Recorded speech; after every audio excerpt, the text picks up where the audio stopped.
Come on! Rewind. Yeah! Scream if you want to go faster. It's like whole peril,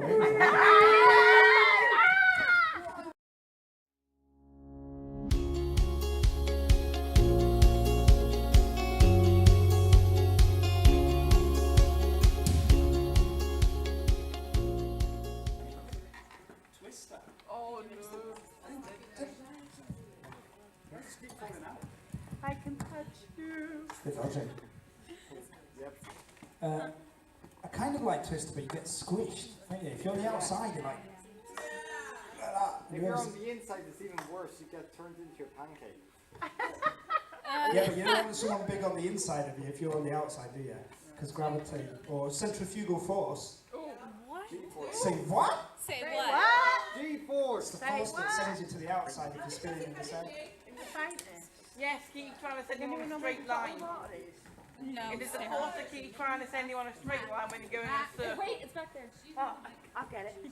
Yeah, but the other one doesn't reach. I think it's the cable that's a bit dodgy rather than the mic. So. It might be for Never mind, I'll just hold it on like that. So welcome everybody. Welcome. Welcome. Welcome. Mexican wave. Welcome. It's comfy settings, right? It's nice and comfortable for you. Well, not for those who are relegated to the grey chairs. Suspense. So, yeah, anyway, yeah. So what time is it? 1:15. Ah, we've got loads of time. Right. We've got plenty of seats here. So we'll probably even have time for a bit of chilling out and playing a bit more whole fair games later before we go. Wait, when does Whole Fair shut? Tomorrow. Do you mean the real one or our fake one? Real one. Tomorrow, there you go, tomorrow. Yeah, Saturday's the last one. Don't do what I did and go on the Sunday at the end because it's closed. I did that once. Turned up and it had gone. Well, it hadn't gone, they were all packing up, but it was a bit of a waste of time. Anyway, listen. So tonight, I'm kind of going to kick us off into a new series of stuff that we're going to be looking at. Okay? And we're going to be looking at the real... it's going to be called Keeping It Real. Can you say keeping it real? Keeping it real. Keeping it real. Do the hand thing. Keeping it real. Yeah, keeping it real. Yeah, and you better do it. Come on. Okay, so real life. Okay, so who went to the fair this week? Hands? Not everybody's put their hand up. But you know, it's a bit of a tradition in Hull. You go to the fair. It's a big fair, isn't it? It's the biggest travelling fair in Europe, is that right? That is true. Yes, except the power tab broke down 4 times. The crazy mouth broke down twice. Yeah, but I didn't make it any smaller. It's still the biggest Yeah, travelling fair in quite Europe. insane. Anyway, so we went to the fair, me and Isaac and Grace and Emily. We went to the fair on Tuesday, that's right, innit? And it was good. We had a good time.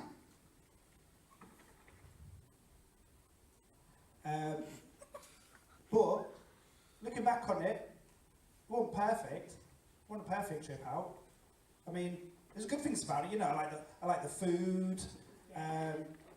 Who goes to? Is it Sullivan's to do the chips and patty? Yeah, it's like real traditional. Get blank looks. You're too young. You get a hot dog instead or something, don't you? Bob Carver's. Bob Carver's. That's the one. What did I say? Sullivan's. That's a horse, isn't it?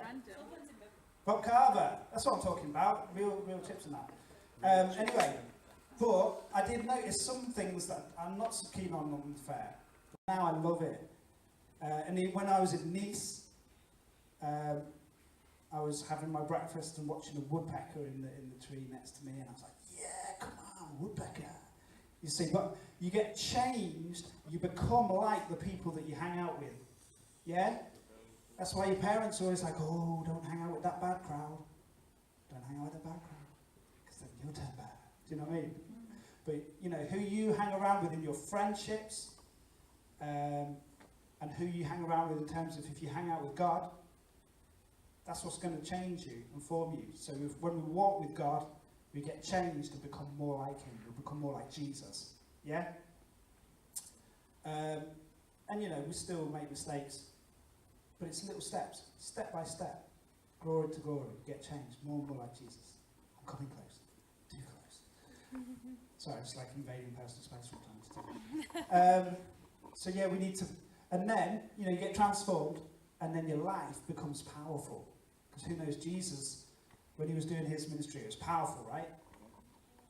And the Bible says that we're going to do the same things and even greater than him. So we become like Jesus, we get transformed, and then we live a powerful life. Okay? But we need to build our lives upon the rock, on Jesus, okay? You build your life on other stuff, it can all fall away, fade away, crumble. You know what I mean? People let you down sometimes. Money, that can let you down, crash, and people go, millionaires go bankrupt and stuff like that. But you build your life on Jesus, firm, won't let you down. But it can be costly. It can be hard. It can be costly.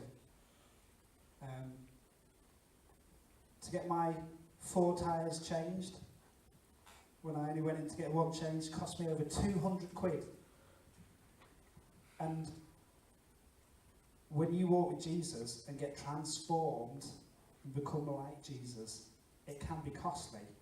You might go to Jesus saying, Jesus, there's something, I recognise that there's something wrong with my life, with my attitude, with my behaviour, something that I'm doing. You say, it's like I've got a flat tyre. Jesus, I need you to change my tyre. And sometimes Jesus says, okay, that's 50 quid. Not literally 50 quid. But he says, okay, we'll deal with that. But then sometimes he says, well, actually, you come to me with that flat tyre. Let's have a look at that other tyre that you thought was all right. Yeah, there's a nail in that one. Let's look at your other tyre back there. Yeah, it's got a massive gash. You need to change one. That one, the tread's running low. You see what I'm saying?